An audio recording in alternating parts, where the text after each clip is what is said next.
Hey, let's play some Pokemon. Huh? What's that you say? You don't know how to make a team? Well, you just sit your plush little behind down and let Uncle Mr. Snow show you the way. Okay, let's get started with probably the most basic fundamental of Pokemon team building, a core. For this video, I'm going to be talking about the Fire, Water, Grass core. If you take a look at this chart, you can see why it's been reliable every generation of Pokemon. Even a basic Fire, Water, Grass with no subtypes lets you resist half the other types in the game, while giving you plenty of room to make safe switches. Now add subtypes to that. Take for instance my preference of a Heatran, Amoonguss, Rotom, Wash core. See how the graph changes significantly? Between those three Pokemon, I now resist 16 of the 18 types in the game. Another popular Fire, Water, Grass trio is Charizard, Venusaur, and Rotom Wash. It's a little less bulky as you only resist 11 types, but you still have plenty of room to safely switch in. Alright, you see how you have your defenses covered, but what about offense? Well, for example purposes, let's stick with Heatran, Amoonguss, and Rotom Wash. My Heatran in particular has Heat Wave, Flash Cannon, and Earth Power. I hit Grass, Ice, Bug, Steel, Electric, Fire, Poison, Rock, and Fairy all with one Pokemon. Rotom Wash carries Thunderbolt and Hydro Pump, and Amoonguss carries Giga Drain. But those two are more defensive support-oriented Pokemon, so their lack of damage is made up by their utility in the form of Paralysis, Sleep, and Attack Redirection. The other major types of attack I need in my team, like Rock, Fighting, and Ice, are covered by the other 3 slots I have left over. So what messes with this setup? Well, if you're running the same setup I am, these 3 Pokemon don't cover Dragon types. Rotom Wash is a popular Water type to fill the tripod in this core, and it doesn't get access to Ice moves outside of a hidden power, so you're kinda screwed. Mega Salamence in particular is a problem because the physical variants will have Double Edge, which one-shots Amoonguss, and can carry Earthquake, which one-shots Heatran. Rotom Wash isn't much of a threat to it, but can burn or paralyze it, crippling it. Landorus Therian is also something to be careful of, as it one-shots Heatran in a couple of different ways.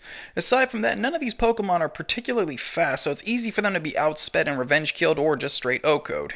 Heatran really appreciates Tailwind or Paralysis support. So what about the other example I gave, Charizard, Venusaur, and Rotom Wash? The attraction of this set is speed and damage. Venusaur doesn't carry the same utility Amoonguss does, but in the sun it gets double speed with Chlorophyll and hits a lot harder. Mega Charizard Y Overheat in the sun is bar none the strongest hitting move in the game when you factor everything it gets together. Plus, its Heat Wave hits off a special attack 29 points higher than Heatran's.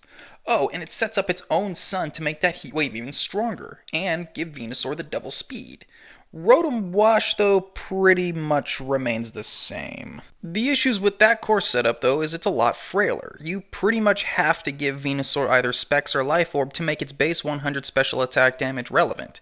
Also, its sleep move is Sleep Powder, which makes it less accurate than Spore to the point a miss can throw the game for you. Charizard is also quick, but not the fastest guy on the block. Base 100 speed isn't that hard to outperform, and Scarf, Landorus, and Garchomp say hello. There probably isn't a team that doesn't carry Rock Slide, which can casually kill Charizard with an offhanded sneeze, so you have to make your Zard bulky or you have to play around it. Charizard's defensive stats in general aren't that great, and even a neutral physical attack can easily one-shot it. Also, with that trio, you're gonna be playing the Weather Wars. Me, personally, I don't like doing this as it adds another level of difficulty to the game at hand. If Charizard doesn't have the sun up, it and Venusaur's usefulness is drastically cut. Hail isn't too big of a worry, sand can be dealt with by Venusaur regardless of sun or not, but rain will be the bane of your existence. Losing the Weather War to a rain team more or less equals GG. Now don't go thinking the 6 Pokemon I mentioned are the only ones that can run a successful Fire, Water, Grass core. Milotic gets special attention because it gets ice attacks to deal with Mega Salamence and Landorus Therian, and has the ability competitive to make the opponent regret bringing in all those Intimidators. Bulky Arcanine is another good choice as its move pool is a big FU to both ends of the offensive spectrum.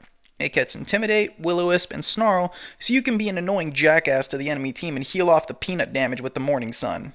It just won't put out as much damage as something like Charizard or Heatran, so you gotta ask yourself what you want it to do before you just throw it in there. Virizion is an okay Pokemon as well. It has a good mix of stats, can hit a large range of types depending on build, and happens to be too heavy for Skydrop. Not that you'll run into many Skydrop Aerodactyls, but it's nice to know your grass type it wants to OHKO can sit back and flip it the finger. Whimsicott is a grass type with Prankster, though being annoying is pretty much all it does unfortunately, and well, if your opponent can get past this irritation, it's useless. For the purposes of this video, the core is all I want to talk about. At this point, you only have 3 members of your 6-man team, but you're off to a good start. Which is what I want to do for the newer players, give them a good start. There is certainly more into building your team, as those last 3 are going to be very important, but with the information in this video, you now have a solid foundation to plan around.